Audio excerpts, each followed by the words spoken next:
तर बघा, डिमॉनिटायझेशन ज्यावेळेस झालं त्याच्यानंतर जी वाटचाल युपीआयची ती जास्त वाढली. आपल्यापैकी गावात बऱ्याच जणांना ते माहित पण नव्हतं. पण ज्यावेळेस 9 नोव्हेंबर 9/11 त्यानंतरचा जो पुढचे 1-2 महिने होते त्याच्यामध्ये मग जे लोकांकडे पैसे नसायचे आणि त्यानंतर मग हळूहळू पुढच्या टप्प्यात सुरुवात झाली कॅशलेस इकॉनॉमीची. कॅशलेस मध्ये भारताचं म्हणजे 2-3 अडचणी होते. एक तर पेनिट्रेशन पण कमी होतं आणि ब्लॅक मनी पण जास्त होता. मग वेगवेगळ्या गोष्टीसाठी वेगवेगळे उपाय योजले. त्यामध्ये सुरुवातीला आपण स्वतःच भारत पे, युपीआय यासारख्या गोष्टी आणल्या. तर आपल्याला महत्वाचं काय तर तारखा लक्षात ठेवणं. सगळ्यात आधी काय तर नोटबंदीची तारीख. ते कोटक महिंद्रा बँक जे आहे त्याचं अकाउंट 811 अकाउंट आहे, बऱ्याच ठिकाणी असतं जाहिरात त्याची. त्यांनी सुरुवातीला नो फ्रील अकाउंट काढलं होतं, झिरो बॅलन्स अकाउंट. 811च नाव दिलं त्यांनी, कारण 8/11 ही नोटबंदीची तारीख होती. तर युपीआय जे आला होता, आता ही तिन्ही गोष्टी एका वन स्टेप मध्ये जर लक्षात ठेवायचे असतील तुम्हाला तर असं लक्षात ठेवू शकता तुम्ही. जिथे कॅशलेस इकॉनॉमी लिहिलंय ना तिथे वर लिहा युपीआय. युपीआय ची तयारी आधीच करून ठेवली होती भारतानं. युनिफाईड पेमेंट इंटरफेस ह्याची जी सुरुवात आहे ती एप्रिल, हे सगळं 2016 मध्ये, सगळं 2016 मध्ये. त्यानंतर परत काय झाली, नोटबंदी झाली. नोटबंदी कधी झाली, 8/11, 8/11. त्यानंतर भीम ऍप कधी आणले, डिसेंबर मध्ये. तिन्हीचा क्रम विचारला जाऊ शकतो, तिन्हीचा क्रम लक्षात ठेवा.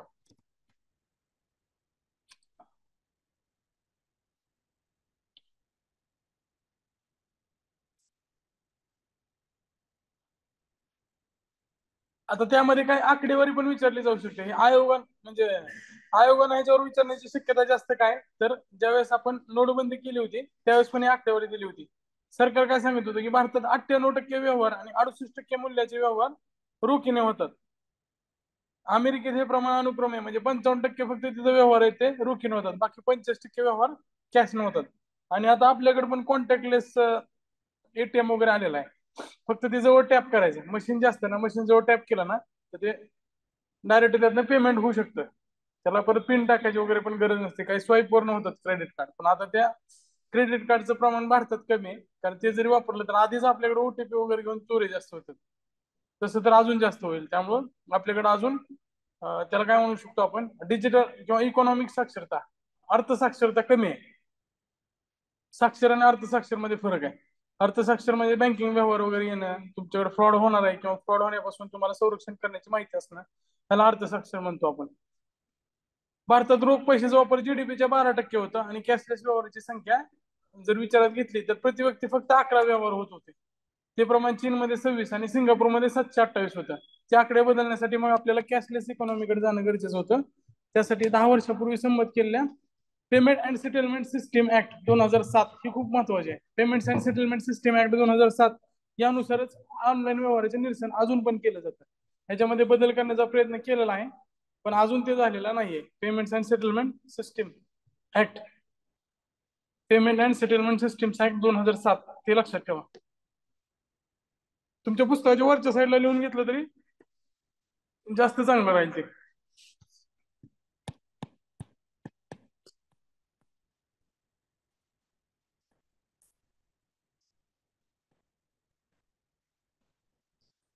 दोन हजार सात थेट प्रश्न यावर येऊ शकतो.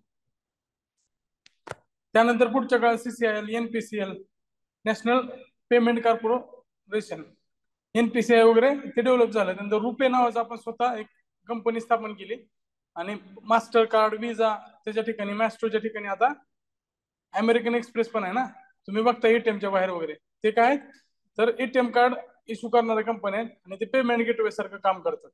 तर आपण स्वतःच काय आणलंय आता, रुपे आणलेला आहे. रुपे सारखे कार्ड आणले आणि ते रुपे कार्ड आता बऱ्याच देशांनी पण स्वीकारले. सिंगापूर, इंडोनेशिया अशा सारख्या देशांनी सुद्धा त्याची स्वीकार केलेला आहे. त्या देशांनी पण ते रुपे कार्ड काढलेले. जसं आपण अमेरिकन एक्सप्रेस, मॅस्ट्रो सारखे कार्ड, मास्टर कार्ड सारखे कार्ड आपल्या बँका देत होत्या, आपल्या एसबीआय, महाराष्ट्र बँका देत होत्या, तसं दुसऱ्या देशातल्या बँका सुद्धा आता रुपेचा वापर त्यांनी सुरू केलेला आहे. आता त्यानंतर एनपीएससी या संस्थेने 2010 पासून IMPS आणि 2014 पासून EEPS, आता ते आधार अनेबल्ड पेमेंट सिस्टीम वगैरे आहे. जर तुम्ही गावात गेला असाल तर पैसे काढताना तुम्ही फक्त तिथं वाचू शकताय काय काय ठिकाणी की तुम्ही फक्त अंगठा देऊन सुद्धा पैसे काढू शकताय. बाकी काय करायचे, ATM ची वगैरे गरज नाही. ही आधार एनेबल्ड पेमेंट सिस्टीम वगैरे सुरू केली. 2016ला 11 एप्रिल 2016ला UPI यंत्रणा उपलब्ध झाली. तर ती जर लक्षात ठेवायचं असेल तर तिथं 11 एप्रिल असं लक्षात ठेवा, नाहीतर महिना लक्षात ठेवलं तरी पुरेसं आहे. 11 एप्रिल 2016ला UPI सुरू झालं. नंतर 8 नोव्हेंबर 2016ला डिमॉनिटायझेशन झालं. पुढं 30 डिसेंबर 2016ला भीम पेचं अनावरण करण्यात आलं. पुढे 2017ला भीम आधार पेचे अनावरण करण्यात आले. म्हणजे भीम आणि आधार पे हे दोन्हीला एकमेकाला लिंक करण्यात आलं होतं. पुढं 2016 जून 2016ला RBI payment and settlement system in India vision 2018, आता विजनचा अर्थ काय असतो तर 2018 पर्यंत आपल्याला काय साध्य करायचंय हे टार्गेट प्रकाशित केलं. त्याच्यामध्ये 5C वर बनण्यात येण्यात आला. ह्याच्यावर प्रश्न येऊ शकतो. 5C काय आहेत तर त्याच्यामध्ये C मध्ये कव्हरेज म्हणजे काय तर प्रत्येक लोकांपर्यंत ते पोहोचवायचे. दुसऱ्या C मध्ये काय कन्व्हिनियन्स, कन्व्हिनियन्स म्हणजे सुविधा, कन्व्हिनियन्स कन्व्हिनियन्स कॉन्फिडन्स, लोकांचा त्याच्यावरचा विश्वास वाढला पाहिजे. गावाकडे अजून सुद्धा बऱ्याच ठिकाणी ते स्वीकारले जात नव्हते, कारण त्यांना ते ब्लू टिक वगैरे किंवा ग्रीन टिक ज्यांना वाचता लिहिता येत नाही त्यांच्यासाठी मग पेटीएम, फोन पे सगळ्यांनी ते त्याचा एक वेगळा साऊंड येतो. मग ते फ्रॉड पण झाले की ते रेकॉर्ड करायचे आणि आपल्याच मोबाईल मध्ये वाजवायचे. तर डब्बा असायचा, तो डब्बा आला ना म्हणजे ऐकू येईल असा. पेटीएम न सुरुवातीला काढला होता, मग परत आधार वगैरे सॉरी फोन पे न वगैरे, परत अमेझॉन पे ने सुद्धा तो डब्बा काढला. त्या डब्यात आवाज यायचा. कॉन्फिडन्स म्हणजे काहीतरी विश्वास, लोकांचा विश्वास त्याच्यावरचा वाढला पाहिजे. कन्व्हर्जन्स,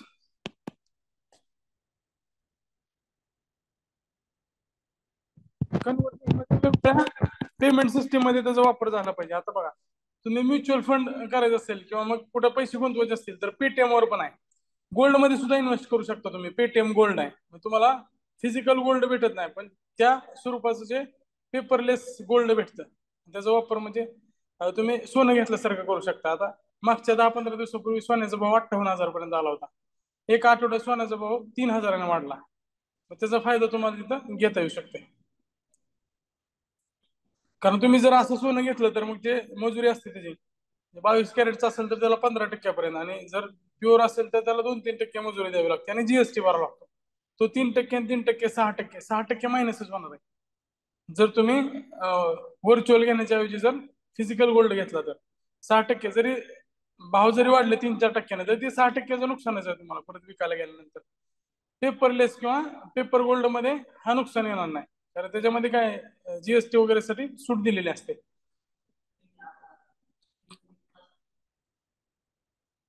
3% GST, हा 3% सोन्याला GST. त्यानंतर कॉस्ट, कॉस्ट मध्ये स्वस्त मिळणार आहे ते. आता आपण बघतोय तुम्हाला फोन पे, गुगल पे वर पेमेंट करायला काय ट्रान्झॅक्शन जात नाही, पैसे जात नाहीत काय. आता फक्त रिचार्ज करताना 1 रुपया वगैरे सुरू केलेला आहे फोन पे. जर मोठा रिचार्ज असेल तर 2 रुपये, छोटा रिचार्ज असेल तर 1 रुपया. ह्याच्या आधी तुम्ही गावात ज्यावेळेस रिचार्ज वगैरे करायला जात होता म्हणजे केबलचा वगैरे रिचार्ज, त्यावेळेस वरचे पैसे द्यावे लागायचे 10 रुपये वगैरे. आता तुमच्या मोबाईल मधूनच ते रिचार्ज केला जाते. त्यामुळे गावात जे रिचार्ज करणारे दुकान होते ते बऱ्यापैकी बंद पडले. यामुळे फोन पे, गुगल पे प्रत्येकाच्या मोबाईल मध्ये आल्यामुळे स्वतः आपला रिचार्ज आपण करू शकतोय. म्हणजे ह्याच्यामुळे काय साध्य झालं, कव्हरेज, लोकांना कन्व्हिनियन्स आलं. म्हणजे तुमच्या स्वतःचा रिचार्ज तुम्ही करू शकताय. पण त्याच्यावरचा कॉन्फिडन्स वाढला. पेमेंट करायला बरेच जण खिशामध्ये कॅशच ठेवत नाहीत. आता UPIचाच वापर करतात. मी मागच्या 2 वर्षापासून डेबिट कार्ड वापरला नव्हता आणि कॅश पण वापरत नव्हतो, फक्त ऑनलाईनच वापरत होतो. कन्व्हिनियन्स म्हणजे काय तर कन्व्हिनियंट आहे ते, पैसे हरवण्याचा धोका नाही. नवीन आलेले नोटा तर अजून जास्त हलके आहेत, ते एकदा पाण्यात भिजले तरी फाटू शकतात. आणि कॉस्ट, कॉस्ट तर काय फुकटच आहे. आता ट्रान्झॅक्शनवर कुठलाही टॅक्स किंवा काय द्यावं लागत नाही. आता काय समित्या आहेत, समित्याच्या प्रत्येक समितीचं काय वैशिष्ट्य आहे, त्या समितीचं वैशिष्ट्य फक्त बघूया.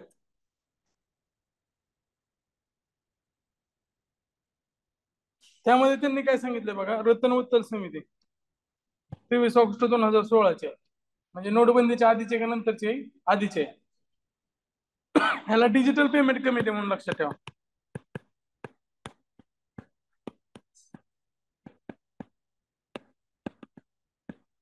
Digital payment committee. आता या कमिटीनं काय सांगितलं तर आरबीआयनं जे नियमनाचं काम आहे डिजिटल पेमेंटचं ते काढून घेतलं पाहिजे. रतन वत्तल न झाला इथं लगे रतन वत्तल. तर यांनी काय सांगितलं तर आरबीआय कडनं जे पेमेंट सेटलमेंटचं काम आहे ते काढून घेतलं पाहिजे. आता board of payment settlement system नावाचं बोर्ड आहे आरबीआयच्या अंतर्गत, त्याला ऑटोनॉमी देण्यात यावी किंवा पेमेंट रेग्युलेटरी बोर्डची स्थापना करण्यात यावी. आता ते अजून पाईपलाईन मध्ये आहे, ते काय झालेलं नाही. तर महत्वाचा कायदा जो आहे payment and settlement system act 2007 हा जुना झालाय. आता जे कॅशलेस व्यवहार आहेत त्याची संख्या वगैरे वाढलेली आहे, त्यामुळे त्यात दुरुस्ती करण्यात यावी. इनोव्हेशनला प्रोत्साहन द्यावं. त्यासोबतच ग्राहक संरक्षण, जोखीम नियमन आणि डेटा संरक्षण यासाठी कायमची दुरुस्ती करण्यात यावी. आता डेटा संरक्षणासाठी परत अजून सेपरेट कमिटी आहे, मी पुढे सांगतोय ते. शासनाची जमा आणि खर्च यंत्रणा डिजिटल करत जावी. त्यासोबतच कॅशलेस व्यवहारामुळे जो बचत झालाय त्यातून दीपयान नावाने निधी तयार करण्यात यावा. आणि हा जो दीपयान निधी असेल तो डिजिटल पेमेंट मध्ये इनोव्हेशन करण्यासाठी वापरण्यात यावा. म्हणजे त्यामध्ये रिसर्च अँड डेव्हलपमेंटसाठी वापरता यावा. ई केवायसीला प्रोत्साहन देण्यात यावे. तुम्ही बघा 2016 नंतर जवळपास तुम्हाला प्रत्येक बँकेच्या अकाउंटला तुम्ही ई केवायसी केलेला असेल. ई केवायसी नाही केलं तर ते अकाउंटच चालू राहत नाही. आधार आणि इकडं पॅन कार्ड ते पण लिंक करून घेतलेलं आहे आणि ई केवायसी बँकाने करून घेतलेलं आहे. प्रत्येकाला फोन करून त्यांनी ई केवायसी करून घेतलेलं आहे. आरटीजीएस आणि एनईएफटी सेवांचं पुनर्वलोकन करून कालांतराने त्याचं आउटसोर्सिंग करण्यात यावं, म्हणजे खासगी यंत्रणाकडे देण्यात यावं. आज पण जर बघितलं तुम्ही तर एसबीआय असेल, बँक ऑफ महाराष्ट्र असेल, ह्याच्या बॅक ऑफिसला जे कॉन्ट्रॅक्ट आहे ते टीसीएस ला वगैरे दिलेलं असते, इन्फोसिसला वगैरे पेमेंट सेटलमेंटसाठी. तुमचे कोणते मित्र वगैरे असतील बँकेत तर त्यांना माहित असेल. त्या गोष्टी सध्या आउटसोर्स केलेल्या आहेत गव्हर्नमेंट बँकांनी सुद्धा. त्यांच्या पेमेंट सेटलमेंट सिस्टीम या टीसीएस त्यानंतर परत इन्फोसिस यासारख्या कंपन्यांना त्यांनी दिलेल्या आहेत. नंतर पुढं आरटीजीएस आणि एनईएफटी सेवा 24/7 उपलब्ध कराव्यात. सध्या जर बघितलं तर ते 24/7 उपलब्ध आहेत. यातलं नेट अनेबल फंड ट्रान्सफर तर 24/7 उपलब्ध आहे. एनपीसीआय ही अधिक देणी केंद्रित म्हणजे पेमेंट सेंट्रिक केली पाहिजेत आणि जास्तीत जास्त बँकांचा समावेश एनपीसीआयच्या मालकीत करण्यात यावा. आता सध्या ज्या बँका सेटलमेंट करतात ऑनलाईन, आता बँक ऑफ महाराष्ट्राचे पैसे जर एसबीआयच्या अकाउंट मध्ये पाठवायचे असतील तर मी युपीआयचा वापर करणार. आता त्यामध्ये कुठलीही कंपनी असू दे, फोन पे, गुगल पे, ते काय करणार पेमेंट गेटवेचा वापर करणार. मात्र तुम्ही जर बघितलं असेल त्याच्यामध्ये जे युपीआयचा नंबर असतो जरी तो फोन पे असेल तर @ओके आयसीआयसीआय, गुगल पे मध्ये बघा तुम्ही ओके एचडीएफसी असं लिहिलेलं असतं. याचा अर्थ काय तर ती बँक कधी काम करते एनपीसीआय मार्फत. कंपनी आहे फक्त ती गुगल पे, बँक करते. आणि बँक कोणाच्या मार्फत करते?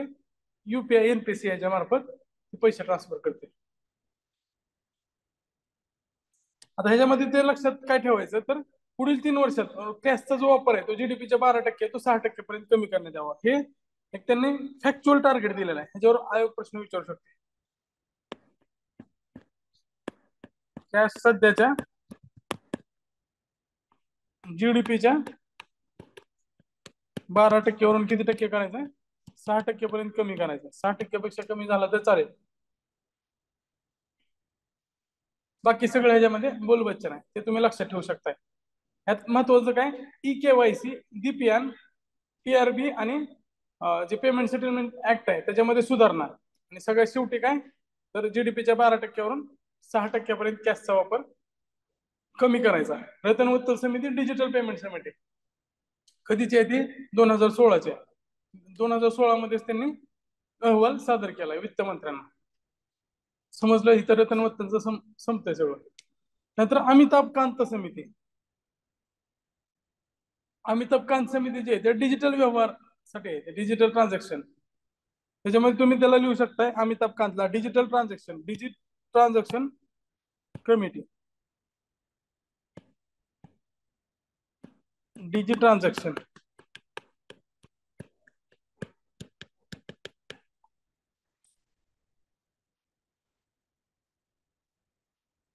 आता हे अमिताभ कांत कोण होते त्यावेळेस? त्यांनी त्यावेळेचे मुख्य कार्यकारी अधिकारी होते. आणि त्यांनी काय सांगितलं की सरकार आणि नागरिक याचे 100% डिजिटल व्यवहार कसे होतील त्यासाठी त्यांना सुचवायचं होतं.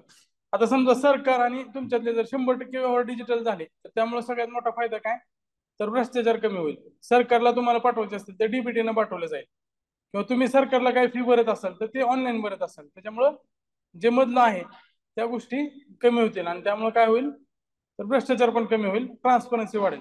अमिताभ कांत कसं ते डिजिटल ट्रान्झॅक्शन गव्हर्नमेंट आणि जे सिव्हिलियन आहेत त्याच्या दरम्यानचं. त्यानंतर चंद्रबाबू नायडू समिती 30 नोव्हेंबर 2016 अमिताभ कांत संपत्तीचा समितीचा जो पहिल्या टप्प्याचा अहवाल आला, त्यानंतर चंद्रबाबू नायडू त्यावेळेसचे आंध्र प्रदेशचे मुख्यमंत्री सध्या जेलमध्ये आहेत, यांच्या अध्यक्षतेखाली 13 सदस्यीय मुख्यमंत्री समिती स्थापन केली. आता ह्याच्यामध्ये वेगवेगळ्या राज्याचे मुख्यमंत्री सुद्धा होते, त्यामुळे ही समिती फेमस आहे. कुणी स्थापन केली, नीती आयोगामार्फत. मग आपल्या लक्षात काय ठेवायचंय, तर चंद्रबाबू नायडू समितीच्या वरल्या नीती आयोगामार्फत. जर मल्टी लाईनर प्रश्न आला तर त्याच्यामध्ये हा येऊ शकतो की स्थापन कोणी केली. ही जी समिती होती ती मुख्यमंत्र्यांची समिती होती.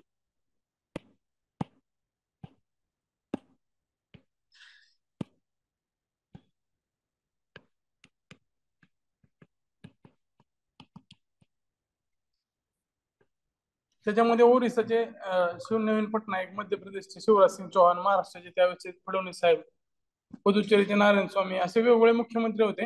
आणि टोटल सदस्य किती होते त्यामध्ये, 13. ह्याच्या आधी आयोगाने प्रश्न विचारलाय सदस्य किती होते, तर 13 सदस्य, 13 मुख्यमंत्री होते यामध्ये. तर फॅक्च्युअल जर लक्षात ठेवायचं तर काय, नीती आयोगामार्फत स्थापन झालेले 13 सदस्य होते, मुख्यमंत्र्यांची समिती होती, स्थापन नीती आयोगाने केली होती. आता यांनी काय शिफारसी केल्या, तर 2017 पर्यंत प्रति व्यक्ती वर्षभरात प्रति व्यक्ती 365 व्यवहार, म्हणजे रोज प्रति व्यक्ती एक व्यवहार कॅशलेस करण्याचे लक्ष ठेवता येऊ शकते. यांनी लक्ष काय ठेवलं, तर प्रति व्यक्ती 365 म्हणजे रोज एक व्यवहार, हे एक महत्वाचं आहे. त्यानंतर त्यांनी तांत्रिक पायाभूत विकासास प्रोत्साहन दिलं, कारण डिजिटल व्यवहारासाठी ज्या इन्फ्रास्ट्रक्चरची गरज आहे त्यासाठी प्रोत्साहन दिलं पाहिजे. आता इन्फ्रास्ट्रक्चर काय असणार आहे, तर त्याच्यासाठी जे सर्व्हर्स वगैरे ते मोठे असले पाहिजे. तुमचं पेमेंट वगैरे अडकणार कधी, ज्यावेळेस सर्व्हर तेवढे ताकदवान नसतील. आणि जर पेमेंट अडकायला लागले तर उद्या तुम्ही डिजिटल व्यवहार करणार आहेत का, करणार नाहीत, कोणच वापर करणार नाही त्याचा. त्याचा कॉन्फिडन्स आणि कन्व्हिनियन्स या दोन्ही गोष्टी महत्वाच्या आहेत. त्यामुळे डिजिटल इन्फ्रास्ट्रक्चर उभा केलं पाहिजे. त्यासाठी सर्व बँक आणि जे पेमेंट बँक आहेत ते आधार एनेबल पेमेंट सिस्टीम सोबत जोडलं पाहिजे. एईपीएस म्हणजे काय, आधार एनेबल पेमेंट सिस्टीम. सर्व बँका एईपीएस ची जोडा. त्यानंतर प्रति व्यक्ती 365 व्यवहार झाले पाहिजे. 365 व्यवहारापर्यंत प्रति व्यक्ती व्यवहार झाले पाहिजेत. जर आपण त्याच्या आधी जर बघितलं, ज्यावेळेस नोटबंदी व्हायची होती त्याच्या आधी फक्त 11च होत होते व्यवहार प्रति व्यक्ती. 11 वरून डायरेक्ट 365 पर्यंत गेलं पाहिजे असं त्यांनी सांगितलं. आधी जर ऍव्हरेज काढला आपण total digital transaction divided by आपली लोकसंख्या, तर ती फक्त 11च होती. तर त्यांनी 365 पर्यंत नेता यायला पाहिजे आणि तसं टार्गेट ठेवलं पाहिजे असं सांगितलं त्यांनी. नंतर बायोमेट्रिक सेन्सर उपकरणं जे आहेत त्याच्यावर 50% सबसिडी दिली पाहिजे, कारण जे मायक्रो एटीएम आहे त्याच्यामध्ये तुम्ही काय करणार आहे, तर तुमचं थंब देणार आहे आणि थंबनुसार ते पैसे तुम्ही काढू शकताय. तर त्यासाठी जे उपकरणं लागणार आहेत त्याला 50% सबसिडी दिली पाहिजे आणि ई केवायसी सुद्धा सुरू केली पाहिजे असं सुद्धा त्यांनी सांगितलं. त्यानंतर अमिताभ कांत समिती कशासाठी होती, सरकार आणि नागरिक यांच्यामधले डिजिटल व्यवहार वाढवणं, तर ते सुद्धा परत चंद्रबाबू नायडूने सांगितलं. आता चंद्रबाबू नायडूचं जर रिव्हिजन केलं आपण, तर सगळ्यात महत्वाचं काय, तर ट्रान्झॅक्शन 365 पर्यंत वाढवायचे, पहिली गोष्ट. दुसरी गोष्ट काय, तर सगळ्या बँका जे आहेत ते ईपीएस ची संलग्न करायचे, आधार अनेबल पेमेंट सिस्टीम. आता आधार अनेबल पेमेंट सिस्टीमची संलग्न केलं तर तुम्ही थंब देऊन पैसे काढू शकताय. तर त्यासाठी मग काय करायला पाहिजे, तर मग ते जे उपकरण आहेत त्याच्यावर 50% सबसिडी दिली पाहिजे.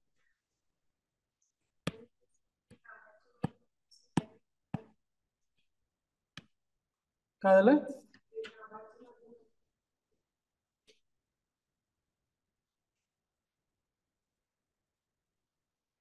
हा तेच ते म्हणजे नाबार्डच्या माध्यमातून सहकारी बँकापर्यंत पोहोचवले पाहिजे. कोऑपरेटिव्ह बँकांना पण ते ईपीएस शी जोडलं पाहिजे. त्यामुळे आपण सगळ्याच बँका, त्यामध्ये कोऑपरेटिव्ह असू दे, रुरल बँक असू दे, सगळ्या बँका ईपीएस शी जोडायच्या. आता इकडे कसं दुसऱ्या बँकांना जो नियंत्रण ठेवणार आणि नियमन ठेवणार आहे आरबीआय, कोऑपरेटिव्ह बँकांना नाबार्ड आहे.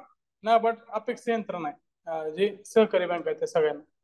तर मीना हेमचंद्र हे सायबर हल्ल्या संदर्भात तर मी ना हेमचंद्र जे आहेत ना, तर ते सायबर हल्ले हे लक्षात ठेवा. म्हणजे cyber inter disciplinary standing committee on cyber security. तर असं पण लक्षात ठेवू शकता तुम्ही. मीना हेमचंद्र सायबर सिक्युरिटी संदर्भातले होते. एवढंच ते महत्वाचं आहे. मीना हेमचंद्र सायबर सिक्युरिटी जोडायला मला येऊ शकतं ते. आता बी एन श्रीकृष्ण 2013 समिती कशासाठी होती त्यांची? Financial sector legislative reform committee F S L R C, बरोबर आहे का? 2013 होती. त्यांच्या अध्यक्षतेखाली अजून एक समिती नेमली की भारतातले जे विविध डेटा आहे त्या डेटाचा वापर किंवा बँक खात्याचा वापर या पेमेंट गेटवे सारख्या ज्या संस्था आहेत, विजा मास्टर कार्ड सारख्या संस्था आहेत, त्या करतायत आणि त्यांचं जे स्टोरेज आहे ते दुसऱ्या देशात आहे. त्याच्याऐवजी ते काय करायचं आपण, तर भारतात कसं ठेवता येईल किंवा भारतातच त्यांचा डेटा कसा ठेवता येईल यासाठी प्रोत्साहन द्यायचं. म्हणजे उद्या डेटा चोरीनं किंवा मग त्यांचा बँक फ्रॉड आहे ते कमी होतील. तर आपण काय लक्षात ठेवू शकतो, तर डेटा स्टोरेज सिक्युरिटीसाठी श्रीकृष्ण समिती 2017 स्थापन करण्यात आली.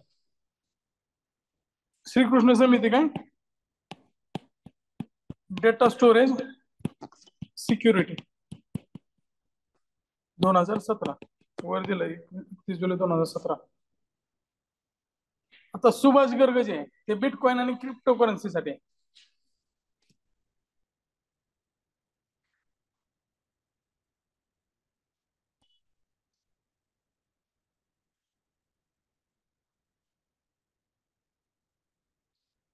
Subhash Garg crypto currency.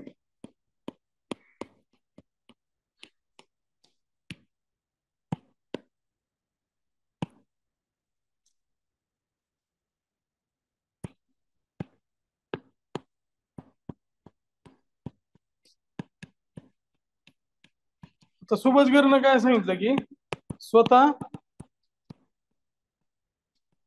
आरबीआयने सुरू करावी क्रिप्टो करन्सी ब्लॉकचेन टेक्नॉलॉजीचं डेव्हलपमेंट करून स्वतः आरबीआयने सुरू करावी असं सुभाष गर्गनं सांगितलं. तर नंदन निलकेनी कशासाठी फेमस आहे? आधारसाठी. आधारचे ते चेअरमन होते. 8 जानेवारी 2019 ही समिती नेमली होती, नंदन नीलकेनी समिती. आता नंदन नीलकेनी समिती जी होती ती high level committee on deepening of digital payment. म्हणजे त्याचा अर्थ काय, तर ते विस्तार केला पाहिजे. आता हे महत्वाचं अजून काय, तर आरबीआयने स्थापन केलेले. आरबीआयने स्थापन केलेले काय लिहू शकतो आपण? Deepening of digital payment. Deepening of digital payment.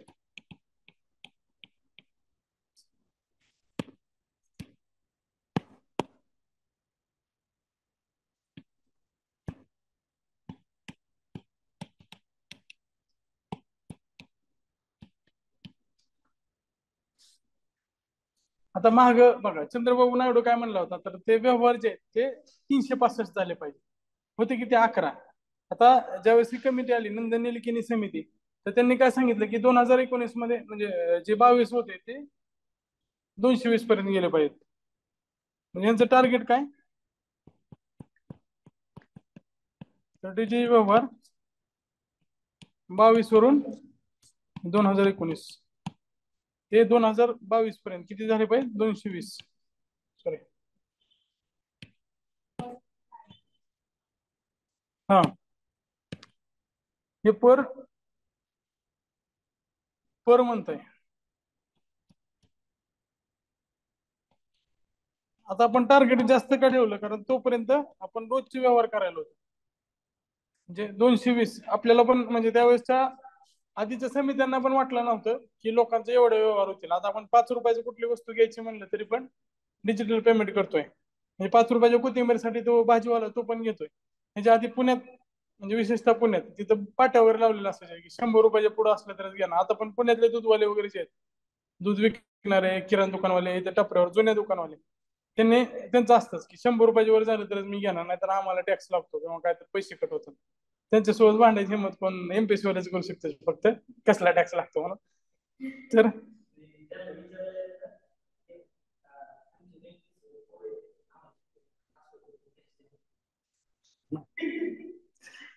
तर ते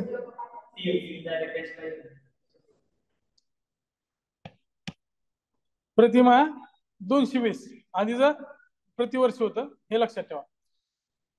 आता नंदन निलकेनी समितीने अजून महत्वाच्या ज्या शिफारसी केलेल्या आहेत त्याच्यामध्ये डिजिटल व्यवहार करणाऱ्या व्यक्तीची संख्या जी होती ती 10 कोटीवरनं 30 कोटीपर्यंत झालेली आहे. म्हणजे हे एक चांगली गोष्ट आहे. आता हे फक्त त्यांनी ऑब्झर्वेशन सांगितलेलं आहे. त्यामध्ये त्यांनी त्याच्यामध्ये सुसूत्रता आणली पाहिजे वगैरे, बोलबच्चन आपण लक्षात ठेवायला नाही, जे परीक्षेत विचारलं जाईल तेवढंच लक्षात ठेवायला पाहिजे. आता मागे बघितलं होतं आपण की मीना हेमचंद्र सायबर सिक्युरिटीसाठी होती, त्यानंतर श्रीकृष्ण होती ती डेटा स्टोरेजसाठी होती. त्यानंतर जी निलकेने आली होती त्यांनी काय सांगितलं की जसं आपण सायबर हल्ला झाला किंवा मग कुठला नॉर्मल दहशतवादी हल्ला झाला तर एनएसजी वगैरे स्थापन केलं नाही, तसंच एखाद्या जर सिक्युरिटीसाठी जर कुठला प्रॉब्लेम आला तर त्यासाठी मग FinCERT, computer emergency response team for finance केली पाहिजे. तर फिनसर्ट खूप महत्वाचं आहे.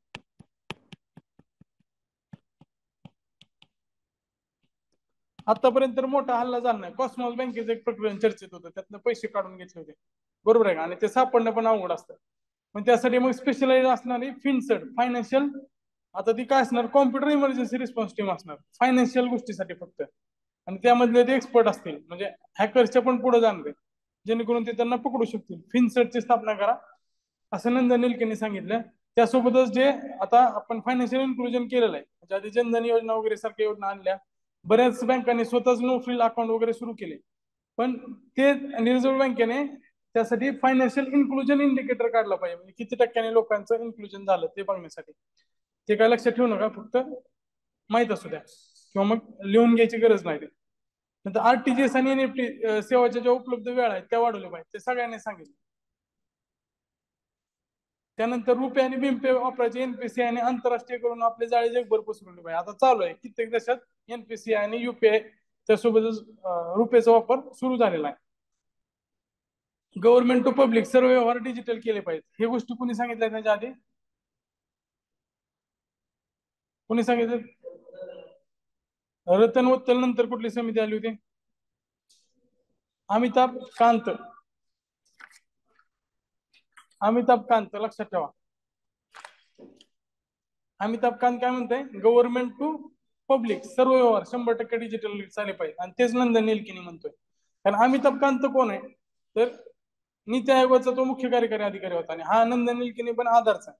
त्यामुळे दोघांनी काय सांगितलं तर गव्हर्नमेंट आणि जे नागरिक आहेत यांच्यातले 100% डिजिटल व्यवहार झाले पाहिजे. आज बघा तुम्हाला कुठला पिकाचा हप्ता असेल काय असेल तर कॅश मिळतोय कुणाला? जवळपास कुठलाच भेटत नाही. तुम्ही सांगा कुठली शिष्यवृत्ती तुम्हाला कॅश मध्ये भेटते? सगळ्यांना ऑनलाईन भेटते, आणि ह्यासाठी या कमिट्या कारणीभूत आहेत. त्यांनी केलेल्या शिफारसीनुसार जर भ्रष्टाचार टाळायचा असेल तर बऱ्याच गोष्टी ऑनलाईन झाल्या पाहिजे. आज तुमच्या सगळ्या शिष्यवृत्ती असतो ते पीक विमा असू दे, सगळ्या गोष्टी ऑनलाईन मिळतात. कारण तुम्हाला पण जमा करायचे सरकारकडे पैसे तर ते सुद्धा ऑनलाईन जमा करावे लागतात. तुम्हाला समजा लिव्हिंग लायसन्स करायचं आहे किंवा तुम्हाला मोटरसायकलचं लायसन्स काढायचं, 2 व्हीलर 4 व्हीलर, तर त्या सगळ्या गोष्टी तुम्ही ऑनलाईन भरताय. डायरेक्ट पैसे सरकारला पण ट्रान्सफर करतोय आणि सरकार पण आपल्याला डायरेक्ट डीबीटी थ्रू देतोय. त्यामुळं सरकार आणि नागरिक यांच्यातले व्यवहार आहेत ते डिजिटल झाले. त्यानंतर पुढे कन्नन समिती.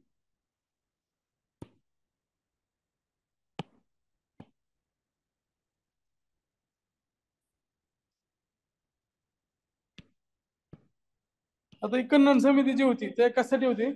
Committee ATM interchange fee structure.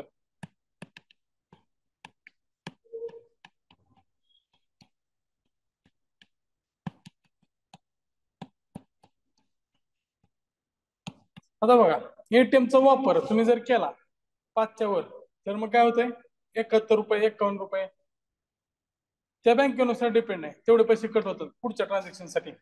मग दुसऱ्या बँकेचे एटीएम जर वापरले तर त्यासाठी कुठले नियम पाहिजेत, किती ट्रान्झॅक्शन पाहिजेत? मग मेट्रो सिटीसाठी वेगळे नियम आहेत, अदर सिटीसाठी वेगळे नियम आहेत, बरोबर आहे का? मेट्रो एटीएमचे वेगळे नियम आहेत.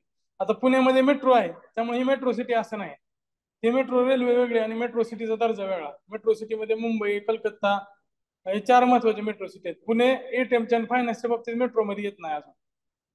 तर त्यासाठी मग कुठले नियम तयार करायचे ते सगळं कन्नननं ठरवलं, कन्नननं त्या संदर्भातल्या शिफारसी दिल्या होत्या.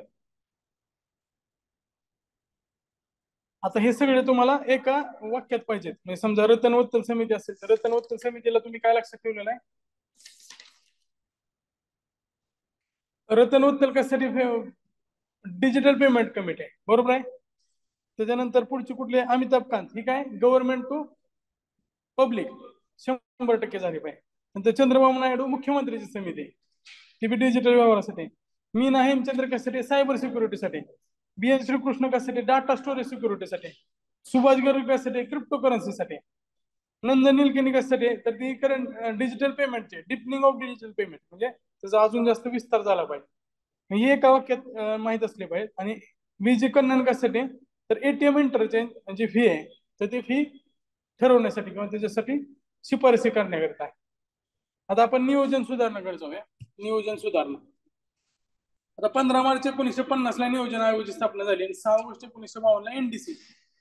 एनडीसी म्हणजे काय, नॅशनल डेव्हलपमेंट काउन्सिल परिषद, त्या परिषदेची स्थापना झाली आणि मग पंचवार्षिक योजना त्या टप्प्यात मग सुरू झाले.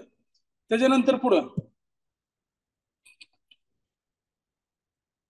आता हे नियोजन सुधारणा फक्त वाचून घ्यायचं, त्यातलं असं काय कुठले फॅक्ट्स नाहीत किंवा लक्षात ठेवायचे. फक्त त्यामध्ये एक लक्षात ठेवा, महाराष्ट्राने 1972 पासून जिल्हा नियोजन विकास मंडळ याची स्थापना केली होती. 1972 ला जिल्हा नियोजन आणि विकास मंडळाची स्थापना महाराष्ट्राने केली होती. पुढं जर बघितलं आपण 1993 ची घटना दुरुस्ती झाली, 73 आणि 74वी. त्याच्यानंतर मग झेड नुसार जिल्हा नियोजन समिती आली आणि झेड नुसार नगर नियोजन समिती. आता ज्या गोष्टी चालू आहेत महाराष्ट्रात, पालकमंत्रीचं मेन काम आहे जिल्हा नियोजन समितीचा, म्हणजे डीपीसीचा तो अध्यक्ष असतो आणि डीपीसीचं जे कंट्रोल आहे ते सगळ्या विभागावर असतं. आणि डीपीसी हेच जिल्ह्याचं जे डेव्हलपमेंटचं काम बघत असते. त्याच्यामध्ये जेडपीचं सीओ असू दे किंवा मग जिल्हाधिकारी असू दे किंवा मग कुठल्याही खात्यातले बाकीचे अधिकारी, ते सगळे डीपीसी मध्ये असतात. डीपीसी मध्ये महत्वाचे निर्णय घेतले जातात. तर ते 243 जेडी आणि जेडी नुसार आहे. त्यानंतर 2004 ला वेगळं पंचायत राज मंत्रालय स्थापन केलं. 1 जानेवारी 2015 ही तारीख महत्वाची, नीती आयोगाची स्थापना करण्यात आली. म्हणजे ज्यावेळेस पदावर आले नरेंद्र मोदी, यावेळेस त्यांनी पहिलं भाषण ज्यावेळेस लाल किल्ल्यावर केलं होतं, 15 ऑगस्टला पंतप्रधान भाषण करतात, 26 जानेवारीला राष्ट्रपती भाषण करतात. त्यावेळेस त्यांनी पहिल्या भाषणातच आधीचं जे नियोजन आयोग आहे, म्हणजे नेहरूचं ते ड्रीम प्लॅन होता पंचवार्षिक योजना, म्हणजे ते बंद करून नीती आयोग नीती आयोग स्थापन करायचं सांगितलं 1 जानेवारी 2015.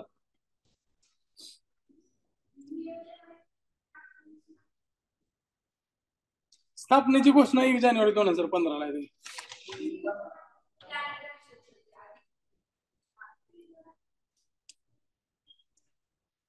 घोषणा 1 जानेवारी 2015 ची.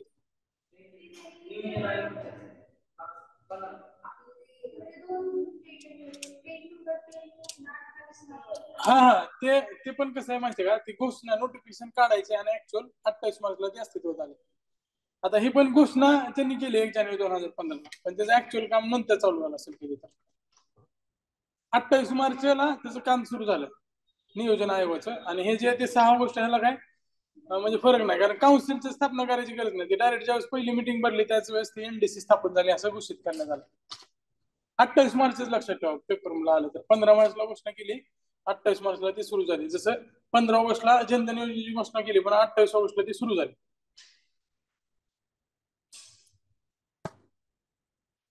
आता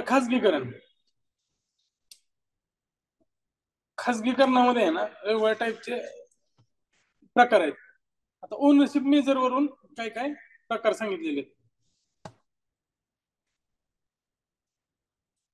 आता खासगीकरणाचं मी मागे सांगितलं तुम्हाला. खासगीकरणाचा उद्देश, जे इकॉनॉमिस्ट खासगीकरणाच्या बाजूला असतात ते काय सांगतात की अनुत्पादक जे उद्योग आहेत त्यातून सरकारची गुंतवणूक काढून घ्यायची आणि ते उत्पादक क्षेत्राकडे वळवायची, असं त्याला गुंडस व्याख्या त्यांनी दिलेली आहे. आता खासगीकरण जो आहे तो जागतिकरण गाठण्याचा मार्ग आहे, कारण जर सगळं सरकारच्या हातात असेल किंवा बऱ्याचशा गोष्टी सरकारच्या हातात असल्या तर मग ते जागतिकरणाशी जोडून घेऊ शकत नाही. कारण जागतिकरणाचा जो आत्मा आहे तो मल्टीनॅशनल कंपनीचा आहे, बरोबर आहे का, एमएनसी आहे. त्यामुळं त्याचा जो आहे उद्देश तो त्या तुलनेत आहे. 10 वर्ष. आता नीती आयोग जो आहे, खर तर तो नीती आयोग स्थापन केला होता का, तर सरकारच्या हातातल्या बऱ्याच गोष्टी नियोजन आयोगाच्या हातात होत्या, प्लॅनिंगच्या वगैरे. तर नियोजन आयोगाला निष्प्रभ करायचं किंवा नीती आयोग फक्त सल्ला देणारी संस्था आहे. नियोजन आयोग डायरेक्ट वाटप करायचं किंवा सरकारला आराखडा करून द्यायचं. पण नीती आयोग पार्ट टाइम संस्था आहे खरं म्हणलं तर. त्यांच्याकडे एवढे काय अधिकार नाही. जसं नियोजन आयोग आधी डॉमिनेट होता, वित्त आयोगापेक्षा जास्त अधिकार नियोजन आयोगाकडे होते. पण परत नीती आयोग त्याला कमकुवत करण्यासाठी आणला होता. सरकारला सगळे अधिकार आपल्या हातात पाहिजे होते.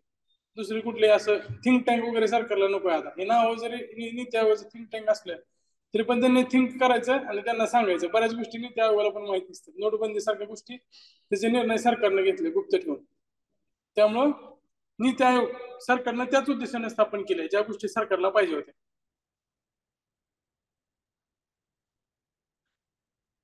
नॉर्मेटिव्ह प्लॅनिंग नीती आयोग संबंधात सांगितलंय ना, ते पूर्ण वाक्य एकदा सांगता का मला?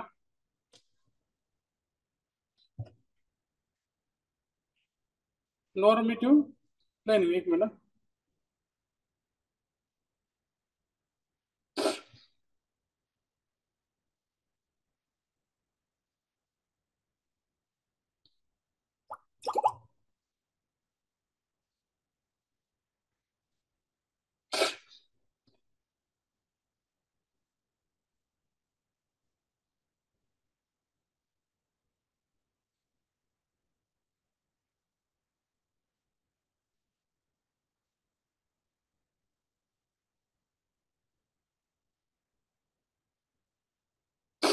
नॉर्मेटिव्ह म्हणजे एखादा उद्देश ठरवला असेल आणि त्या अकॉर्डिंग किंवा त्या संस्थेच्या अकॉर्डिंग, त्या संस्थेच्या कायद्याच्या अकॉर्डिंग प्लॅनिंग करणं. नॉर्मेटिव्ह म्हणजे काय तर जे एखादा उद्देश ठेवला असेल किंवा एखादी कायदे असतील त्याच्या अकॉर्डिंग प्लॅनिंग तयार करणं. फ्रेमवर्कच्या अकॉर्डिंग प्लॅनिंग तयार करणं म्हणजे नॉर्मेटिव्ह प्लॅनिंग. खाजगीकरण ही राष्ट्रीयकरणाच्या विरुद्ध आहे, बरोबर आहे का? डिनॅशनलायझेशन टाईप आहे. 1969 मध्ये 14, 80 मध्ये परत 6 अशा बँकांचे सरकारनं नॅशनलायझेशन केलं. स्टील कंपन्यांचं केलं, कोल इंडियाचं केलं 73 ला वगैरे. तर ते भांडवल ते पूर्ण खाजगी क्षेत्राकडनं सरकारी कडे काढून घेतलं होतं. म्हणजे LIC असू दे, SBI असू दे, एअरपोर्ट म्हणजे एअर इंडिया असू दे, कोल इंडिया असू दे, या सगळ्या ज्या कंपन्या आहेत ते सरकारनं स्वतःकडे घेतल्या होत्या. आता खाजगीकरणामध्ये काय केलंय तर 3 टाईपचं खाजगीकरण आहे. त्याच्यामध्ये वेगवेगळं बघा. खाजगीकरणामध्ये प्रतिराष्ट्रीयकरण. आता प्रतिराष्ट्रीयकरण म्हणजे काय तर पूर्ण त्यातली गुंतवणूक सरकारनं काढून घ्यायची, एअर इंडिया सारखी विकून द्यायची. तर काय म्हणतो आपण डिनॅशनलायझेशन. सरकारी कंपनी सरकारनं विकून टाकली. त्यानंतर संयुक्त उपक्रम, जसं दाभोळ प्रकल्प होता, PPP नुसार चालवणारा दाभोळचा गॅस वीज निर्मिती प्रकल्प. लिक्विडेशन, लिक्विडेशन म्हणजे काय तर डिझॉल्व्ह करायचे. आता BSNL सारखी कंपनी ती कोण विकत घेईल का? त्याच्याकडे लायसन आहे 2G चे, 3G चे, ते आता 4G पेक्षा 5G आलेला आहे. त्यामुळे ते कोण विकत घेणार नाही आता. त्यामुळे त्याला आपल्याला लिक्विड करावं लागेल किंवा त्याची जी मालमत्ता आहे ती डायरेक्ट विकून टाकावं लागेल. म्हणजे का ऑफिसेस वगैरे आहेत. डिसइन्व्हेस्टमेंट, जसं LIC मध्ये करतोय आपण डिसइन्व्हेस्टमेंट, म्हणजे काही वाटा विकणं, याला काय म्हणतो आपण डिसइन्व्हेस्टमेंट. हे मालकी विषयक मार्ग आहेत. म्हणजे सुरुवातीला काय झालं डिनॅशनलायझेशन मध्ये काय केलं पूर्ण मालकी विकून टाकली. संयुक्त उपक्रमात काय केले तर सरकारनं मालकी ठेवली पण दुसऱ्या एका खासगी कंपनीला सुद्धा त्याच्यामध्ये वाटा दिला. लिक्विडेशन म्हणजे काय तर ते भंगारात काढले थोडक्यात. अवसायन म्हणजे काय तर भंगारात काढले. आणि डिसइन्व्हेस्टमेंट म्हणजे काय तर काही वाटा विकला, जसं आता बँकात वगैरे विकतोय आपण. त्यानंतर संघटनात्मक मार्ग, त्यामध्ये काय करू शकतो आपण त्याचं जे प्रशासन आहे त्याचं डिसेंट्रलायझेशन करू शकतोय.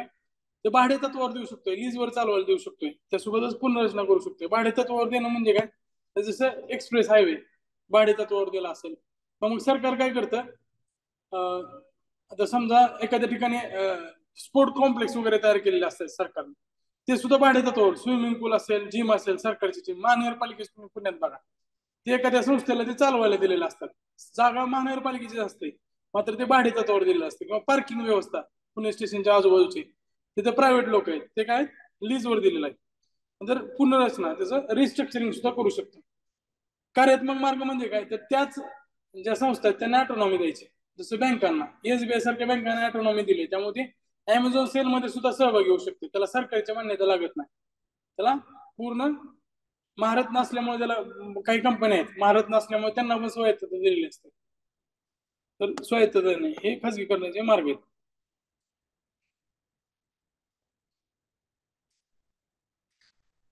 आता निर्गुंतवणुकी संदर्भातल्या ज्या समिती आहेत त्यामध्ये 1993 ची रंगराजन समिती. डिसइन्व्हेस्टमेंट काय तर प्रायव्हेटायझेशनचं इन्स्ट्रुमेंट आहे. जे साधन ज्याच्या मार्फत आपण डिसइन्व्हेस्टमेंट करतो, आणि डिसइन्व्हेस्टमेंट काय करतं, प्रायव्हेटायझेशन करतं. तर प्रायव्हेटायझेशनचं जे इन्स्ट्रुमेंट आहे ते काय, डिसइन्व्हेस्टमेंट साधन आहे, म्हणजे एखादं हत्यार आहे, ते हत्यार आहे. प्रायव्हेटायझेशन करण्याचं हत्यार कोणतं, डिसइन्व्हेस्टमेंट आहे. तर रंगराजन यांच्या अध्यक्षतेखाली 1993 ला निर्गुंतवणूक समिती स्थापन केली होती. निर्गुंतवणूक आयोग आणि समिती ह्याच्यामुळे बऱ्याच वेळा गोळ होतो. 2020 ला प्रश्न विचारला होता, काही जणांनी निर्गुंतवणूक आयोग असं लिहिलं होतं, म्हणजे त्यामध्ये ऑप्शन मध्ये रामकृष्ण यांचं सुद्धा नाव होतं आणि रंगराजांचं सुद्धा नाव होतं. तिथं कमिशन आहे का कमिटी आहे हे महत्वाचं आहे, एक एक शब्द महत्वाचा आहे, त्याच्यावरून सुद्धा गणू शकते उत्तर. तर रंगराजन समिती ही निर्गुंतवणूक समिती, डिसइन्व्हेस्टमेंट कमिटी हे लक्षात ठेवा. त्यानंतर त्यांनी काय सांगितलं किंवा काय शिफारसी केल्या, तर संरक्षण आणि ऊर्जा सोडून इतर सार्वजनिक प्रकल्पातून टप्प्याटप्प्याने डिसइन्व्हेस्टमेंट केली पाहिजे. त्यासाठी डिसइन्व्हेस्टमेंट कमिशन स्थापन करा, म्हणजे तो स्पेसिफिक त्या कामामध्ये तज्ज्ञ असेल आणि त्याविषयी निर्णय घेईल, असं रंगराजांनी सांगितलं होतं. आणि त्या शिफारसी मान्य करून सरकारनं 1996 ला जी व्ही रामकृष्ण यांच्या अध्यक्षतेखाली एक निर्गुंतवणूक आयोग स्थापन केला.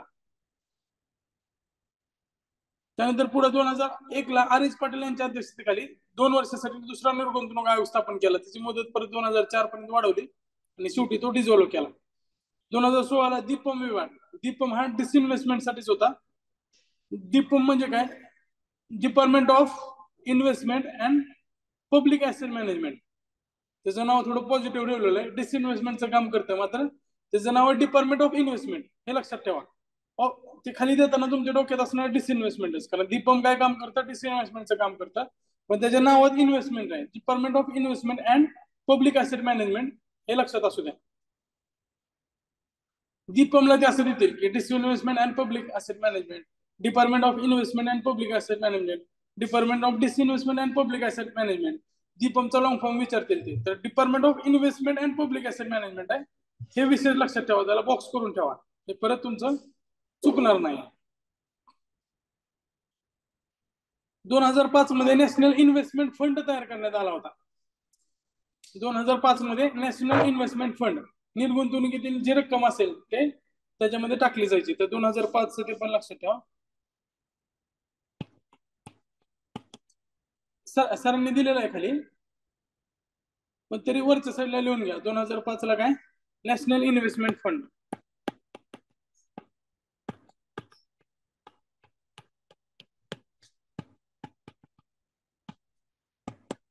निर्गुंतवणुकीवरील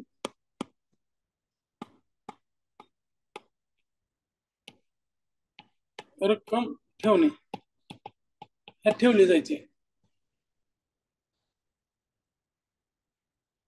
मात्र काय झालं, 2013 ला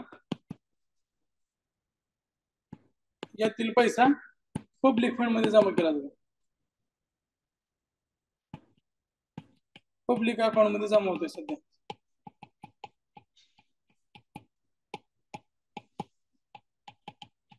दोन 2005 ते 13 दरम्यान काय होता, नॅशनल इन्व्हेस्टमेंट फंड होता. आणि ज्यावेळेस सरकार बदललं, मोदी सरकार आलं, त्यावेळेस त्यांनी नॅशनल इन्व्हेस्टमेंट फंड रद्द करून टाकला.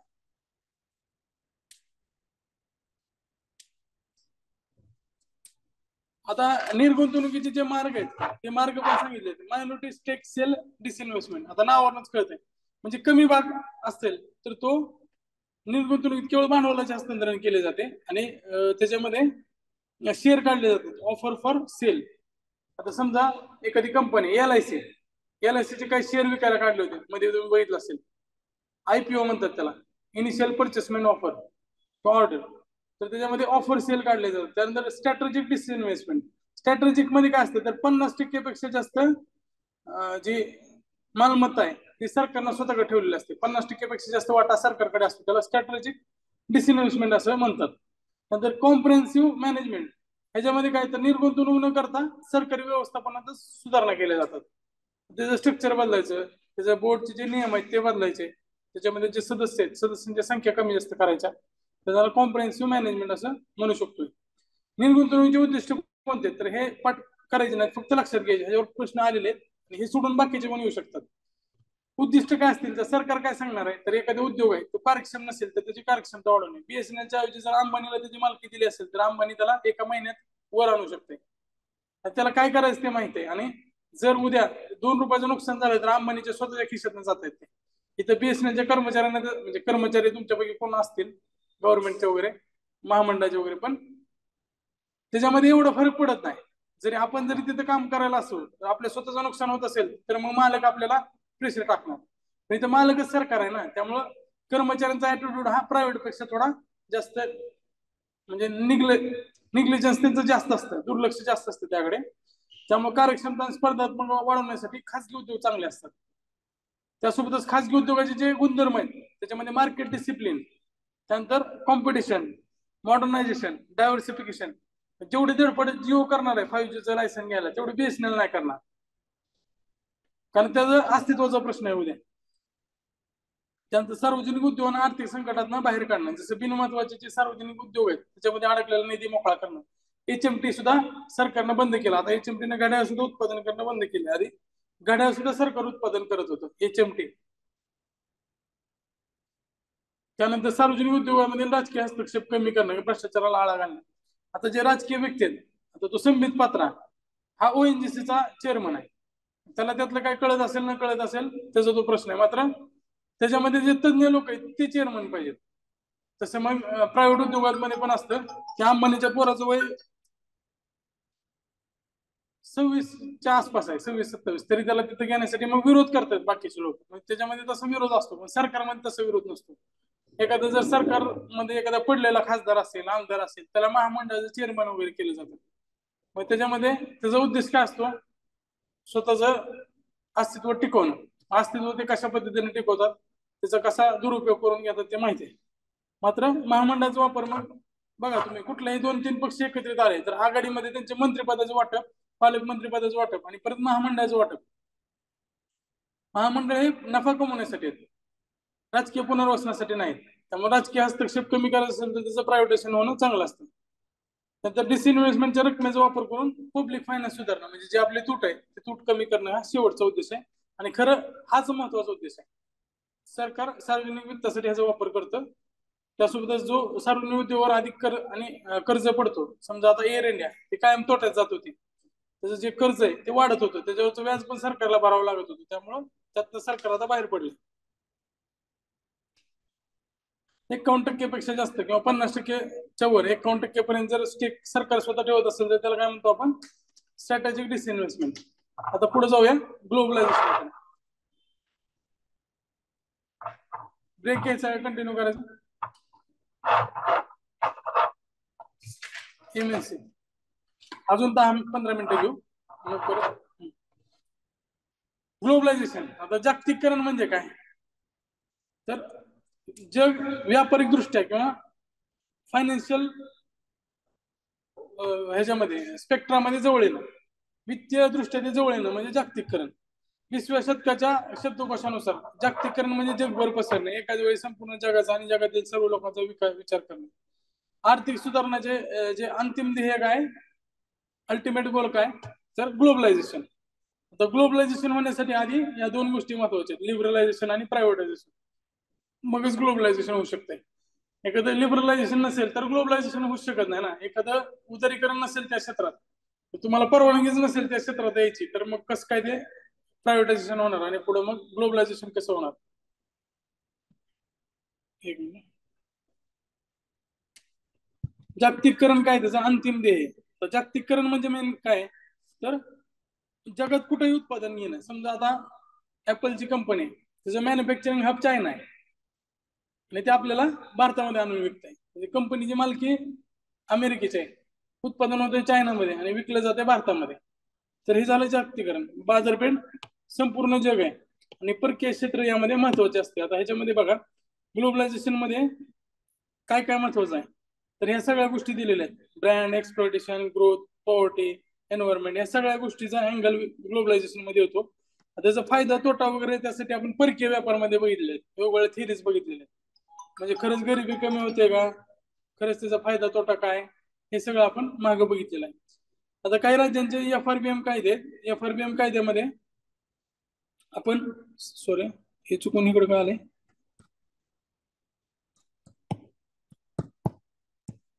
हा जागतिकीकरण लक्षणं मांडताना बघा काय काय सांगितलेलं आहे. तर आंतरराष्ट्रीय व्यापारात आयात शुल्क अडथळे आणि आयात शुल्केतर अडथळे मागे मी सांगितले. टेरिफ बॅरियर म्हणजे काय, तर आयात निर्यातीचा जो दर आहे तो जास्त असणं.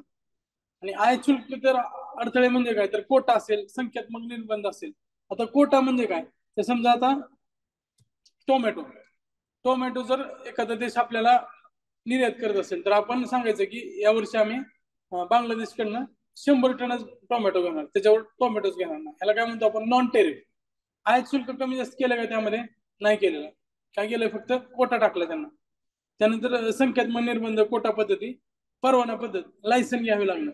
म्हणजे निर्यातीचं आणि आयातीचं लायसन्स असतं, ते लायसन्स जर स्ट्रिक्ट असेल तर त्याच्यामुळे सुद्धा आयात निर्यातीमध्ये अडथळे येऊ शकतात. किंवा मग समजा अमेझॉन सारखी कंपनी आहे, त्यांना जर इथं वेगवेगळे स्टोअर तयार करायचे किंवा त्यांचे डिलिव्हरी हब तयार करायचे, त्याला जर आपण लायसन्सिंग सिस्टीम स्ट्रिक्ट ठेवली तर मग उद्या काय होणार आहे, त्यांना पण इथं स्प्रेड करणं अवघड जाणार. नंतर परकीय व्यापार क्षेत्राचे उदारीकरण आहे, भांडवल माहिती तंत्रज्ञानाचे अडथळे दूर होतात त्याच्यामुळं आणि मुक्त वहन होतं. समजा आता अमेझॉन सारखी कंपनी भारतात आली तर त्यांना डिस्ट्रीब्युशन करण्यासाठी त्यांच्याकडे मोठं नेटवर्क आहे, बरोबर आहे का, टेक्नॉलॉजी आहे. त्यामुळे तुम्ही वन डे डिलिव्हरी सुद्धा अमेझॉन देऊ शकते आपल्याला.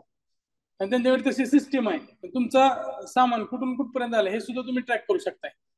तर एकदम ते सोपं झालेलं आहे. त्यासोबतच परकीय व्यापार क्षेत्राचे उदारीकरण, म्हणजे कुठल्या ह्याचा माल आपल्या इथे विकू शकतोय. अलिबाबा नावाची वेबसाईट आहे, अमेझॉन सारखीच आहे, ते होलसेल गोष्टी विकताय.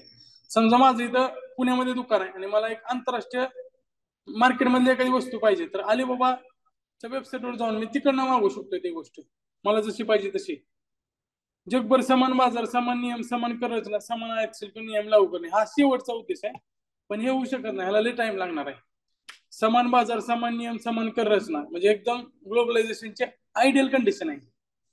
आयडियल कंडिशन एकदम अल्टिमेट गोल नंतरच अचीव होऊ शकते, ही आयडियल कंडिशन आहे. आर्थिक दृष्ट्या आणि व्यापार दृष्ट्या जग जवळ आणणे हा सुद्धा त्याचा अल्टिमेट गोल आहे. त्यासोबत देशाची व्यापारी सीमा फिकट करणाऱ्या जागतिक संस्थांची उभारणी करणे, WTO सारख्या संस्था ज्या आहेत त्या प्रत्येक देशाला सारखा वागणूक देतात आणि सारखा वाटा प्रत्येक देशाला व्यापाराचा मिळाला पाहिजे, असं WTO ची भूमिका आहे. बहुराष्ट्रीय कंपन्यांचे वर्चस्व वाढणे, MNC चे वर्चस्व जागतिकीकरणामध्ये वाढणारच आहे. कारण काय, त्यांची टेक्नॉलॉजी प्रगत असते, त्यासोबतच त्यांच्याकडे नेटवर्क असतं चांगलं. आता अमेझॉन भारतातल्या कुठल्याही कानाकोपऱ्यात वस्तू पाठवू शकतो, बरोबर आहे का, त्याचं नेटवर्क तेवढंच चांगलं आहे. जागतिकीकरणाचा अभ्यास करण्यासाठी आपल्याला 3 घटकाचा विचार करावा लागतो. पहिलं काय, MNC. MNC हे इन्स्ट्रुमेंट आहे जागतिकीकरणाचे. जसं डिसइन्व्हेस्टमेंट हे प्रायव्हेटायझेशनचं इन्स्ट्रुमेंट आहे, जसं बहुराष्ट्रीय कंपन्या.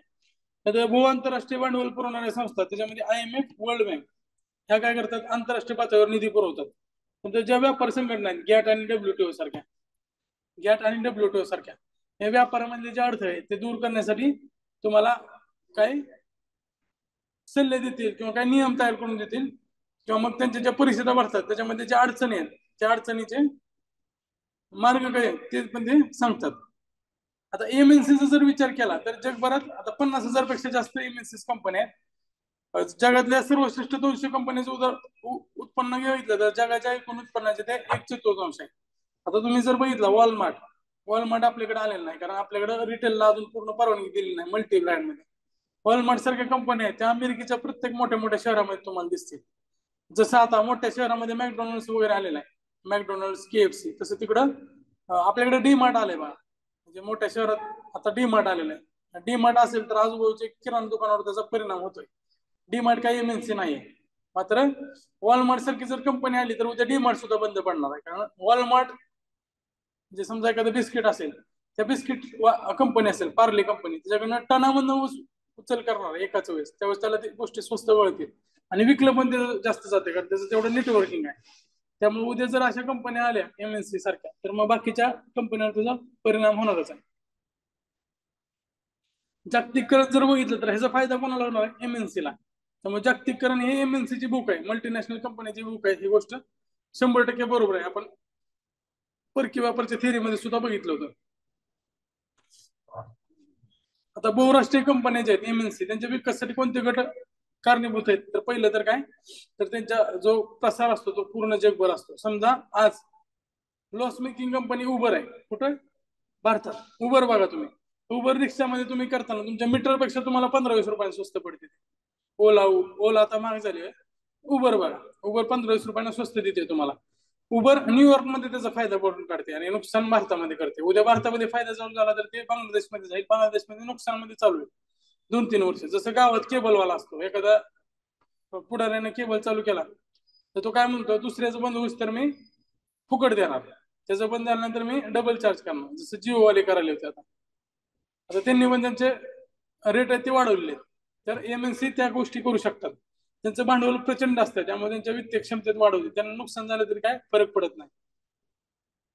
त्यासोबतच त्यांना कस्टमरची नीड माहीत असते, कुठल्या गोष्टी गरजेच्या आहेत त्या पद्धतीने ते उत्पादन करतात.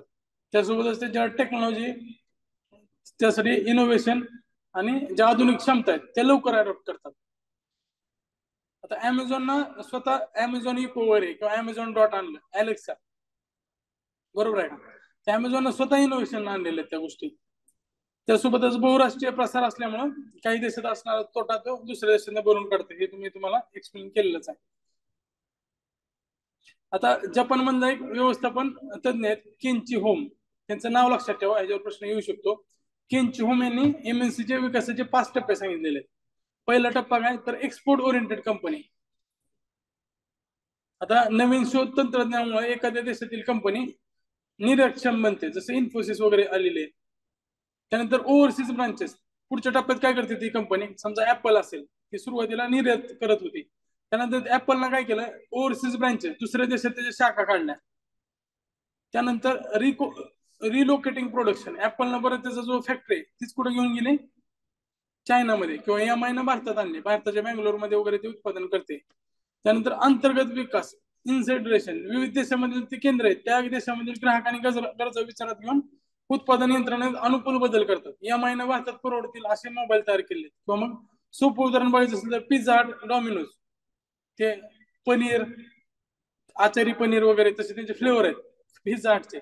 तर ते काय अमेरिकेत चालणार नाहीत, भारतात चालणार नाहीत. म्हणजे भारतातल्या गरजा ओळखून त्या एमएनसीने काय केलं, भारतात वेगळे प्रोडक्ट लॉन्च केले. बरोबर आहे का. त्यानंतर त्या परत ग्लोबल बनतात, म्हणजे काय, तर जगच त्यांची सामूहिक बाजारपेठ बनते. म्हणजे आज डॉमिनोज विकताना त्याची जे एखादा समजा साधा पिझ्झा असेल, आता ते वेगवेगळ्या टाईप आहेत. मार्गारिटा पिझ्झा जो आहे तो प्रत्येक देशात विकला जात असेल तर त्याचं एक स्टँडर्ड आहे.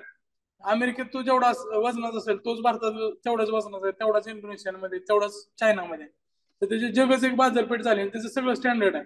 उदाहरणार्थ मॅकडोनल्डचे फ्राईज फेमस आहेत, फ्रेंच फ्राईज.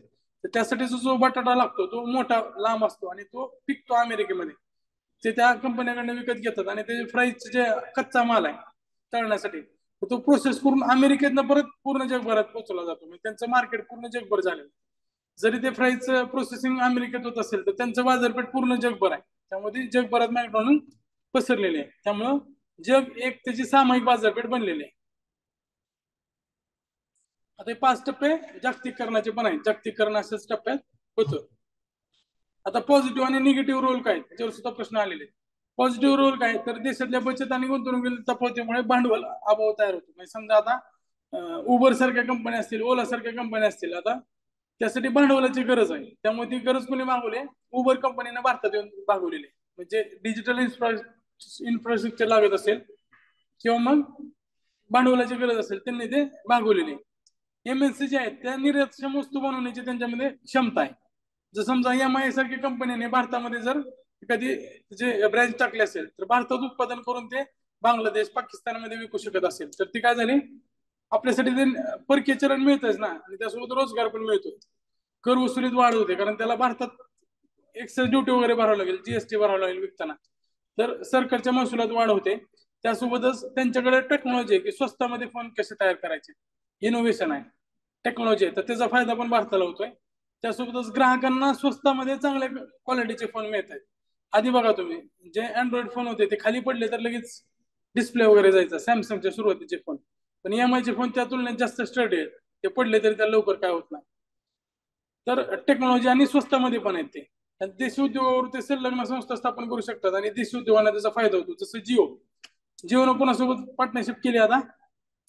फ्लिपकार्ट सोबत काय तर चालू आहे त्याचं, सॉरी फ्लिपकार्ट नाही, फेसबुक सोबत जिओचं टाईप करायची सुरुवात आहे. तुमचं काय कुठपर्यंत आलं ते मला माहित नाही, पण मी न्यूज मध्ये वाचलं होतं. ते देशी उद्योगावर सुद्धा टाईप करू शकतात. जसं टोयोटोनं केलं होतं. टोयोटोनं आधी इथल्या डीएसके सोबत केलं होतं, त्यामुळे गाड्यावर डीएसके टोयोटो दिसायचं. तर आपल्या देशातल्या कंपन्यासोबत सुद्धा करू शकतात. किंवा मर्सिडीज बेन्झ मधली बेन्झ एक कंपनी, त्या बेन्झनं भारत मोटर सोबत करार केलेला, त्यामुळे भारत बेन्झ येतं. भारत बेन्झ. हिरो भारतीय कंपनी होती, होंडा जपानीज होती. तर त्यांनी हिरो होंडा नावाने प्रोडक्ट इथं लॉन्च केले होते. त्याचा फायदा, त्यांच्या टेक्नॉलॉजीचा फायदा भारतातल्या हिरो कंपनीला झाला. मग परत त्यांच्या व्यावसायिक वादामुळे ते दोन वेगळे झाले. आता हिरो वेगळे, होंडा वेगळे. निगेटिव्ह कोणते काम आहेत? तर त्या कंपन्या भांडवल जोखीम क्षमता आणि व्यवस्थापन त्याच्यामध्ये अतिउच्च आहेत. त्यामुळे दुसऱ्या कंपन्यांना किंवा दुसऱ्या देशी कंपन्यांना त्याचा तोटा होतो. ते देशातल्या उत्पादनाची जागा घेतात. वॉलमार्ट उद्या भारतात आलं तर डीमार्टचा तोटा होणार आहे. वॉलमार्ट त्या डीमार्टचे सगळे जे कस्टमर आहेत ते स्वतःकडे आकर्षित करून घेईल. त्यासोबतच बहुराष्ट्रीय कंपन्या जे आहेत ते राजकीय हस्तक्षेप पण करतात. आफ्रिकेमध्ये असेल किंवा मग आखाती देशात असेल, तिथल्या तेल कंपन्यांवर होल्ड ठेवण्यासाठी तिथलं जे पंतप्रधान अध्यक्ष आहेत ते बसवण्याचं काम ते करतात. अफगाणिस्तानमध्ये असेल किंवा अशा देशामध्ये ते हस्तक्षेप करू शकतात. त्यासोबतच त्या अधिक नफा देणारे आणि कंपनी पूरक असतात, प्राधान्य क्षेत्रामध्येच गुंतवणूक करतात. उद्या काय करणार आहे? त्यांना ज्या गोष्टीत नफा मिळतोय त्याच गोष्टीचं ते उत्पादन करतील. कंझ्युमर गुड्सचं करत नाहीत ते, तर कॅपिटल गुड्स, आणि त्यांना जे नफा देणार आहेत त्याच गोष्टीचं ते जास्त प्रोडक्शन करतील. त्यासोबतच देशातली जी आर्थिक संरचना आहे ते सुद्धा बदलते किंवा बिघडते. त्यामध्ये श्रीमंत गरीबाची दरी तयार होऊ शकते. कारण जर अमेरिकेत गेलं तर भारतापेक्षा जास्त श्रीमंत गरीबातली दरी. एमएनसी काय करतात? काहीच लोकांना श्रीमंत करतात आणि काही लोक आहेत, आता समजा छोटे छोटे दुकानदार आहेत, ते गरीबच होतील ना. एमएनसी मुळे काय होईल? समजा आता उदाहरण घेऊया, पुण्यामध्ये आता विकास बुक डेपो, प्रगती बुक डेपो हे मोठे बुक डेपो आहेत. त्यांच्याकडनं अमेझॉन पुस्तकं घेतं, त्यांचा फायदा होतो. मग बाकीचे जे छोटे छोटे बुक डेपो आहेत, तुम्ही जर उद्या गेला तिथं पुस्तक बघितलं तर ह्याच्यावर किती डिस्काउंट आहे, एमपीसी सोडून म्हणतो आम्ही. बाकीचे जर जनरल वाचनाचे पुस्तक असतील, त्या पुस्तकावर जर अमेझॉन 40% डिस्काउंट देत असेल तर त्या पुस्तकवाल्याला ते परवडत नाही. मात्र विकास आणि प्रगती हे अमेझॉनला देत आहेत, त्यामुळे ते श्रीमंत होत आहेत. पण जे छोटे दुकानदार आहेत ते गरीब होत आहेत, त्यामुळे ती दरी वाढू शकते एमएनसी मुळे. आता भारताचा जर विचार केला तर जगातली 5 पैकी 1 वस्तू भारतात विकते. त्यामुळे भारत हा सगळ्यात मोठी बाजारपेठ आहे. त्यामुळे सगळ्या एमएनसी आहेत ते भारतात येण्यासाठी किंवा भारताला मेन मार्केट मानतात, कारण भारताची जी लोकसंख्या आहे ती सुद्धा खूप जास्त आहे. त्यामुळे त्याचा काही नकारात्मक परिणाम सुद्धा आपल्याकडे होणारच आहे. मात्र आपल्याला त्या गोष्टी मान्य करून आपल्या देशातल्या कंपन्याची क्षमता वाढवण्यासाठी लक्ष द्यावं लागणार आहे. बाकीच्या सगळ्या गोष्टी आहेत त्याच्यामध्ये आपण काय केलंय तर आरबीआयनं परकीय व्यवहारावर नियंत्रण ठेवण्याच्या पेक्षा फेमा कायदा केला, त्यानुसार थोडंफार त्याच्यावर नियमन तर करते, पूर्ण कंट्रोल नाही, पण सुपरविजन तर करायचं काम फेमा मार्फत करत आहे. त्यासोबतच भांडवली व्यवहारामध्ये रुपया अजून सुद्धा अपरिवर्तनीय, त्यामुळं आरबीआयनं जो दर नियंत्रित केलाय त्याच पद्धतीने कॅपिटल आपल्या भारतात येतोय. तो दर तर आता सध्या आपण अजून तरी डिसेंट्रलाइज केलेला नाही, तो कोणाकडे आहे? आरबीआयच्याच कंट्रोलमध्ये आहे. 20 मिनिटाचा ब्रेक देऊया, त्यानंतर आपण IMF वर्ल्ड बँक हे कंटिन्यू करू.